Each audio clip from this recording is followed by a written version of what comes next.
نیک جذبہ آنا، نیک خیال کا پیدا ہونا، یہ انسان کی خوش قسمتی کی بات ہے۔ ہم دیکھتے ہیں ہمارے یہاں رواج ہے بعض گھروں میں کہ جب کوئی خوشی کا موقع ہوتا ہے، جیسے گھر باس لیتے ہیں، گھر کی تعمیر ہوتی ہے، گھر میں رہنا شروع کرتے ہیں، یا بچے کی پیدائش کا موقع ہوتا ہے، عقیقے کا، چھٹی کا موقع ہوتا ہے، یا شادی کا موقع خاص طور سے ہوتا ہے، تو اس موقع پر طرح طرح کے خرافات انجام دیتے ہیں۔ کہا جائے کہ خرافات کی برسات اور خرافات کی آندھی چلتی ہے۔ خوب دھوم دھڑاکے سے گانا بجاتے ہیں، باجا بجاتے ہیں، اور کیا کیا کرتے ہیں۔ ذرا سوچئے کہ مسلمان کو اس طرح کی ناشائستہ چیزیں، غیر مہذب چیزیں زیب دیتی ہیں۔ ناچ گانے کا انتظام کرنا، باجا اور گانے کا انتظام کرنا، اہتمام کرنا، یہ اس گھر کے لیے اور کہا جائے کہ محلے کے لیے، علاقے کے لیے شرم کی بات ہے۔ ہمارا کوئی بھی موقع ہو، چاہے وہ غم کا موقع ہو، چاہے وہ خوشی کا موقع ہو، خوشی چاہے چھوٹی خوشی ہو یا بڑی خوشی ہو، گھر تعمیر ہونے کی خوشی ہو، بچے کی پیدائش کی خوشی ہو، یا شادی کی خوشی ہو، شادی چاہے لڑکی کی ہو یا لڑکا کی ہو، اس موقع پر خرافات کو انجام دینا، غلط رسم و رواج کو پورا کرنا، اللہ تعالیٰ کو ناراض کرنا، یہ کتنی خراب بات ہے، کتنی گھٹیا بات ہے۔ ہمیں چاہیے کہ ہم ان چیزوں سے توبہ کریں۔ ہمارے لوگ، ہمارے ایمان والے بھائی اپنے ایمان کا خیال کر کے، اپنے اللہ سے اپنے رشتے کا خیال کر کے، اور اپنے نبی حضرت محمد مصطفیٰ صلی اللہ علیہ وسلم سے اپنے تعلق، عقیدت اور محبت کا خیال کر کے ان چیزوں سے توبہ کریں، بچنے کا تہیہ، بچنے کا عزم اور ارادہ کریں۔ غیر شرعی اور غیر اسلامی خرافات سے، رسومات سے، گانے سے، باجے سے اپنے آپ کو بچانا، اپنے گھر والے کو، پورے علاقے اور محلے کو بچانا، یہ انتہائی ضروری ہے۔ سمجھ رہے ہیں؟ انفرادی طور پر بھی، یعنی پرسنلی طور پر بھی اور اجتماعی طور پر بھی، گانا سننا اور پورے لوگوں کو سنانا یہ بہت بڑا گناہ ہے۔ ایک تو یہ ہے کہ آدمی اکیلے میں خود کان میں ایئر فون لگا کر گانا سنے، یہ بھی گناہ ہے۔ تھوڑی سی آواز میں سنے، یہ بھی گناہ ہے۔ اور زیادہ آواز میں گانا لگانا گویا کہ سب کو گناہ پر مجبور کر رہے ہیں۔ چلیے یہ ایک اچھی بات ہے کہ جب اذان ہوتی ہے تو گانا بند کر لیا جاتا ہے، اور پھر بس اذان کے ختم ہونے کا انتظار رہتا ہے۔ اذان جیسے ختم ہو، کوشش کی جاتی ہے، دل میں یہ چاہت ہوتی ہے کہ جتنا جلد از جلد اذان ختم ہو، اور اذان جیسے ہی ختم ہوئی تو بہت سے لوگ تو اس کے بعد بھی پرہیز کرتے ہیں، لیکن کتنے لوگ جو ہے اس کے بعد پھر فوراً شروع کر دیتے ہیں۔ بھائی ابھی تو لوگ مسجد میں نماز ہی پڑھ رہے ہیں، سنتیں پڑھ رہے ہیں، تلاوت کر رہے ہیں، ذکر اذکار میں لگے ہوئے ہیں، فرض نماز ابھی ہو رہی ہے، اس کے بعد بھی سنتیں ہیں۔ تو اگر بریک ہو ہی تو 3 منٹ کا اور 5 منٹ کا نہیں، آدھا گھنٹہ 1 گھنٹے کا بریک ہونا چاہیے۔ اور جب 3 منٹ کا 5 منٹ کا بریک کر لیتے ہیں، چلیے اللہ اس ایمان کو برقرار رکھے۔ دیکھیے ہمارے علماء فرماتے ہیں، ہمیں یہ حوصلہ دیتے ہیں. ہمارے علماء جو ہے وہ ہمارے اوپر امت پر مہربان اور شفیق ہوتے ہیں. مہربان اور شفیق ہوتے ہیں، اسی لیے وہ دین کی باتوں کو ہمارے سامنے لا کر بتلاتے ہیں اور آسان بنا کر پیش کرتے ہیں.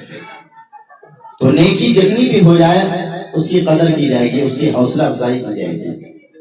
یہ نہیں کہا جائے گا کہ کیا ہوگا اس سے. جیسے نماز تو اصل پڑھنا ہے 5 وقت کی، لیکن اگر کوئی 3 وقت کی نماز پڑھے تو اس کو یہ نہیں کہا جائے گا کہ تم 3 وقت کی نماز کیوں پڑھتے ہو، پڑھنے سے کیا فائدہ ہوگا. یہ کہا جائے گا کہ 3 وقت کی نماز جو تم پڑھ رہے ہو پڑھتے رہو اور 5 وقت کی نماز پڑھنے کی کوشش کرو. 5 وقت کی نماز پر آ جاؤ، آہستہ آہستہ نہیں بلکہ ابھی ابھی جتنا جلد سے جلد ہو. اور ڈائریکٹلی کسی کو جو ہے 3 وقت کی یا 1 وقت کی یا 2 وقت کی نماز کی دعوت نہیں دی جائے گی. ہمارے نبی پاک صلی اللہ علیہ وسلم نے کسی بھی اسلام میں ایمان میں داخل ہونے والے شخص کو چند وقت کی نماز کی دعوت نہیں دیا ہے، بلکہ کتنے وقت کی نماز کی دعوت دیا ہے؟ 5 وقت کی. کہ کسی کو یہ نہیں کہا جائے گا کہ چلو فجر پڑھ لو کام ہو جائے گا، عشاء پڑھ لو کام ہو جائے گا، ظہر پڑھ لو کام ہو جائے گا. نہیں، نماز کی دعوت تو 5 وقت کی ہی دی جائے گی. لیکن ایک وہ شخص ہے جس نے نماز پڑھنا شروع کیا ہے اور کچھ وہ دشواری بتلا رہا ہے، کچھ دشواری اس کے سامنے آ رہی ہے، تو ہم اس چند وقت کی نماز کی حوصلہ افزائی کرتے ہوئے اس کو ہم ترغیب دیں گے، اس کے پاؤں کو آگے کھینچیں گے، ہاتھ کو آگے کھینچیں گے کہ یہ تمہارا 2 وقت کی 3 وقت کی نماز پڑھ لینا کافی نہیں ہے. جو تم 2 وقت کی 3 وقت کی نماز پڑھ لیتے ہو اس کا اجر اور اس کا ثواب تو تمہیں ملتا ہے، لیکن جتنے وقت کی نماز تم سے چھوٹ جاتی ہے اس کا گناہ تمہارے اوپر چڑھا ہوا ہے. آؤ 5 وقت کی نماز پڑھیں. اسی طریقے سے زیادہ تر لوگ 5 وقتہ نمازوں کا اہتمام نہیں کر پاتے ہیں. جنازے کا جب وقت ہوتا ہے تو جنازے کی نماز پڑھ لیتے ہیں. تو اب یہ نہیں کہا جائے گا کہ ارے 5 وقت کی نماز تو پڑھتا ہی نہیں ہے، جنازہ پڑھنے سے کیا ہوگا.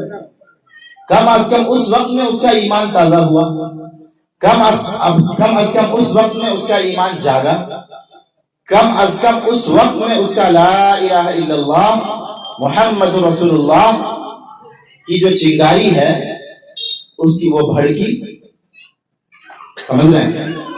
یہ کہا جائے گا اس موقع پر کہ میرے پیارے بھائی، جیسے آپ نے شریعت کا حکم سمجھ کر اور اللہ کے بندے کا جو دنیا سے رخصت ہو گیا اس کا خیال کر کے جیسے تم نے جنازے کی نماز پڑھی ہے، ویسے ہی اللہ کا حکم سمجھ کر جنازے کی نماز سے زیادہ ضروری فرض نماز کا پڑھنا ہے، فرض نماز پڑھو، آج سے ارادہ کرو. اسی طریقے سے میں نے کہا کہ جب گانا بجتا رہتا ہے اور اذان ہوتی ہے تو الحمدللہ شاید ہی کوئی مسلمان ہوگا، بلکہ ایک بھی مسلمان ایسا نہیں ہوگا جو اذان ہو رہی ہو اور گانا بجتا ہوا چھوڑ دے. ایک آدمی، 4 آدمی، یہاں تک کہ پورے گھر والے، یہاں تک کہ اگل بغل والے، پڑوس والے اس کو تنبیہ کرتے ہیں، اس کو متوجہ کرتے ہیں کہ دیکھو اب اذان ہو رہی ہے. تو جس طریقے سے ہم 3 منٹ کے لیے 5 منٹ کے لیے بریک کر لیتے ہیں گانے کا، ویسے ہی آدھا گھنٹہ کے لیے، کیونکہ ابھی نماز باقی ہے، لوگ سنتیں پڑھ رہے ہیں، تلاوت کر رہے ہیں، دعا مانگ رہے ہیں، وضو بنا رہے ہیں، نماز ہو رہی ہے فرض نماز جماعت کے ساتھ، اس کے بعد پھر دعا ہو رہی ہے، سنتوں اور نوافل کی ادائیگی ہو رہی ہے نا. تو 1 گھنٹے کے لیے جو بند کرو اور پھر کوشش اس بات کی کرنا ہے کہ پورے طور پر بند کر دو، کیونکہ فائدہ کچھ نہیں اور گناہ بہت سارا. تو آج اس مجلس سے ہم یہ سبق لے کر جائیں، سنیے بھائی ادھر سنیے، آج اس مجلس سے ہم یہ سبق لے کر جائیں کہ چاہے موقع غم کا ہو، چاہے موقع خوشی کا ہو، چاہے موقع پریشانی کا ہو، چاہے موقع آسانی کا ہو، ہم کو تو وہی کام کرنا ہے جس سے اللہ راضی ہو، اللہ کے پیارے حبیب حضرت محمد مصطفیٰ صلی اللہ تعالی علیہ وآلہ وسلم راضی. اللہ کو ناراض کرنے والا اور رسول اللہ صلی اللہ علیہ وسلم کو ناراض کرنے والا کوئی بھی کام نہیں کرنا ہے۔ گناہوں کی گٹھری اور گناہوں کی موٹری کو زبردستی کھینچ کے لانا اور شوق سے لینا، یہ تو کتنی بڑی بدنصیبی کی بات ہے۔ تو اس گھر والے بڑے مبارکباد کے مستحق ہیں۔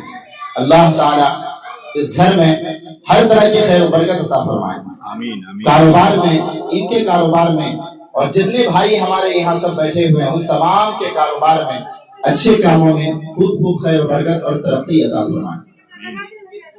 اور جس بچے کا عقیقہ ہے اللہ رب العزت اس کو صحت و عافیت عطا فرمائے، نیک بنائے، دین دنیا آخرت کا اللہ بڑا بنائے، بولیے آمین۔